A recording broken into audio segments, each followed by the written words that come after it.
What's the one piece of career advice you wish someone had given you when you were starting out? So when I was starting out, not to date myself, but there was certainly no push for women in STEM. And I think that in many ways made me more closed off. Okay. And made me afraid of risk or failure. And I think if someone, and maybe I wouldn't have listened to them because I was young and knew everything then. But if I would have, what would have been really helpful is sort of you need to have humility to be really bad at something in order to get really good at it. And I think because I was afraid of anybody being able to doubt my capacity and my ability and my credibility as an engineer, I suffered and struggled alone when it would have been just easier. And I would have struggled and felt sort of that everybody in engineering gets that moment where you're like, what am I doing? But not being alone would have helped a lot of that. And I think for people starting now, know that you're going to be bad. And you have to fail. You have to be really crummy at stuff at first in order for you to figure out how to be really, really good at it. And so you need to reach out for help, find sort of that tribe that you can rely on and trade ideas and support them as well as they support you. And that, I think, if I had done that, I think would have been, I wouldn't have had such a rough time early on. Yeah, and also it's okay to be bad, crummy. When you're starting out, that's part of the journey, isn't it? Yeah, everybody that's ever done anything, you start off and it's bad. I mean, even they talk about like when you're making pancakes, and the first one's always the throwaway. Yep. Yeah, you kind of have to, and that's really where a lot of, I think, really great engineers in general, especially in tech, because you have to constantly learn new things. And if you're afraid to not be great at something in the beginning, you're going to be afraid to learn. And if you're afraid to learn, you're never going to be able to keep up with technology. So you really have to stay humble and, confident in what you do know and confident in your ability to learn new things. But that humility to make mistakes and not have it shake you, because it's really part of the process.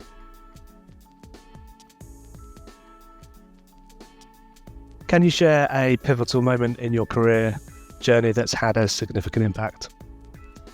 Yes, I've had a lot of them, I think, but the one that I think about the most, and it wasn't even about technology per se, it was about sort of who I wanted to be in my career. And so I was working at a big company, and I was asked to speak about something I had built that was very innovative.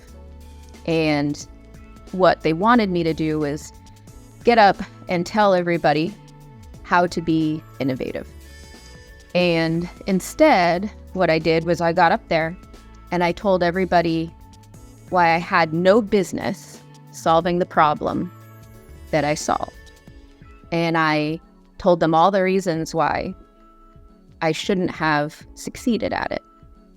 And then talked more about curiosity and not really staying in your lane and solving problems where you find them and not being afraid, again, of failure and being curious. And it got an overwhelming, people like stood up and gave me applause, and it got everybody really riled up, and I was flying high because that felt great. And then a few days later, a leader in the organization sat me down and said, Erin, people are really, like, the leadership's really unhappy with how you did that. You were getting people riled up, and now we're worried people are not going to do what we told them to do. We're worried that they're not going to, they're going to go outside their lane. It's all the thing. I mean, it's a big company, and there's no shade to how they operated. But what he said to me was, you're going to be branded as this kind of unpredictable, just getting people to riled up to do things.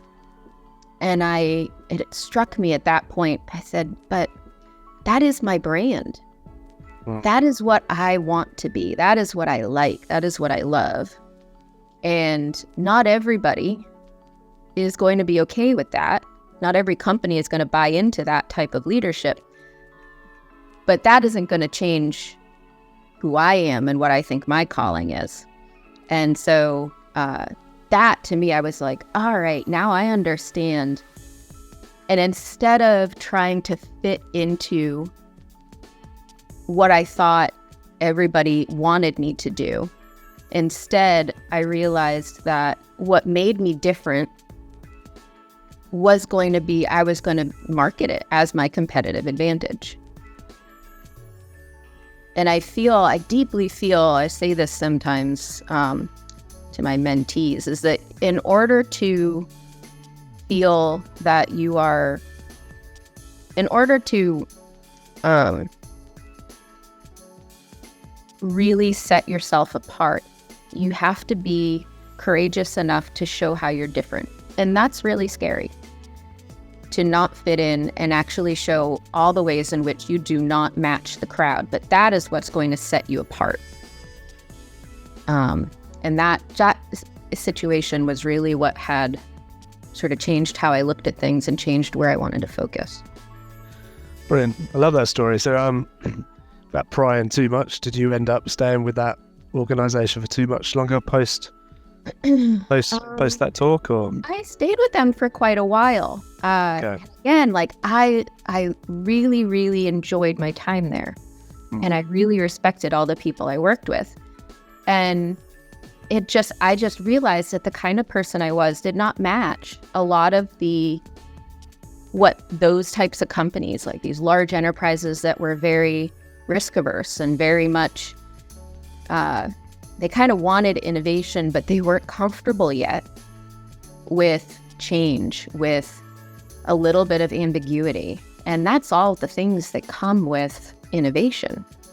So I stayed with them for a while, and I still highly respect them. I learned a ton, but I also realized that where I was going to excel in my career were going to be different types of companies. How do you approach challenges and setbacks in your professional life? What's your go-to strategy for overcoming those? Yeah. In the past, probably, I was very disgruntled and disheartened. As I've matured, I handle those setbacks with a lot more humor and curiosity. And that has developed with a lot of experience and failure. Most recently, it's which is not work related, but a very good example. So I am, as you can see in my background, I've got horses. I'm a competitive equestrian. And I was at a championship event, and my horse, we were, doing lovely. And then at one point, he just made a bad decision and threw me to the dirt. And afterwards, we had it on video, and afterwards I shared that video. I put it to music. I made TikToks out of it. And I had folks say, I can't believe you're okay sharing this, devastating failure with the world. And my opinion on it is really any mistake you can walk away from and learn from is great. To not, also touch on my nerd credibility, I guess. I often quote Jean-Luc Picard on you can do everything right and still fail. and that's just life. And so learn what you can from your failures and be humble. And understand also that success is partly luck and partly what you make of the opportunities you have access to. So we know that luck is just luck. It's going to be pretty random. The opportunities you have access to, some people have more privilege, some people have less. And all you can really do about those situations is make the most of every bit of luck and opportunity you have and see what happens. And what has, I think, made it easier for me to bounce back and continue even when you fail, to continue to sort of strive at it with the same enthusiasm and the same optimism, is the confidence in your ability to adapt and your ability to learn and your ability to figure it out.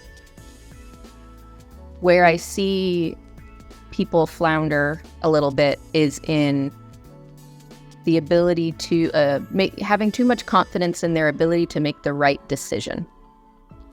You will never always make the right decision, no matter how hard you work and how much data you have. And so it's learning to have the confidence in your ability to figure it out when it goes wrong, not your ability to always be correct. Because then you'll be able to be a little bit more, A, resilient to failure, but also B, the ability to not feel so boxed in and afraid of risk, because you know you have confidence in yourself to be able to figure it out. Whatever the world throws at me, if luck is not on my side, if the opportunities don't come, I'm still going to figure it out. And that allows you to be a little bit more innovative, experimental, run for opportunities that might be a little risky.